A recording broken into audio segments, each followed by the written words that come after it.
You see these convoys on the road, and then they blast their sirens everywhere. They don't care who else is on the road with them. They knock people off in some cases. Accidents happen because of this convoy blowing sirens everywhere. In Port Harcourt recently, a convoy almost ended the life of a man and his wife and little child who was in the car with them. It was along the airport road axis of Port Harcourt. But what does the Nigerian Constitution say about the use of sirens? And who is authorized to use sirens? That is what I'm about to tell you now. So, in the Constitution, it did not specifically state in details the use of sirens for VIPs. But then, the authority to regulate road traffic and the use of sirens is established in a subsidiary legislation, primarily the National Road Traffic Regulation 2012 as amended. Now, if we look at that, according to Section 154 of the National Road Traffic Regulation amended, the use of sirens is legally restricted to a specific list of individuals. The people that are allowed to use sirens are as follows.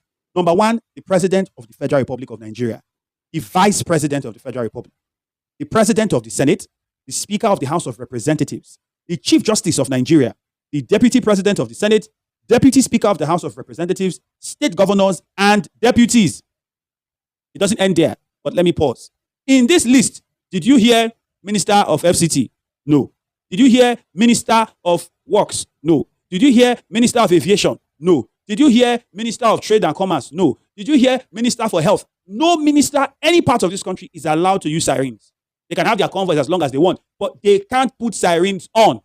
Unfortunately, that's not the case. The list did not end there. There are a few other people that are allowed to use sirens. Now, these people are authorized for emergency and security services only. Number one, ambulances and rescue vehicles. In the case of an emergency, which means if an ambulance is on the road and it is not an emergency, you cannot and you should not put on your siren.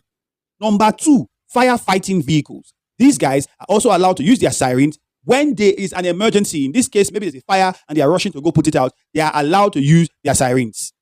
Then we now have the military, police, and paramilitary agencies. These ones are only allowed to use sirens for rescue operations or when they are pursuing criminals. Outside these things I have mentioned, no one of them or individual is allowed to use sirens in the manner in which we see them. Because they are carrying one expatriate somewhere. We will not hear word again. Everywhere, we want. Leave the road, use Koboko, flog people, jam people, do all sorts of rubbish, abuse people, embarrass people. So please, the next time you're on the road and somebody is blowing siren unnecessarily, and you know that they do not fall into any of this category, my brother, sit down very well and face your front and continue your driving.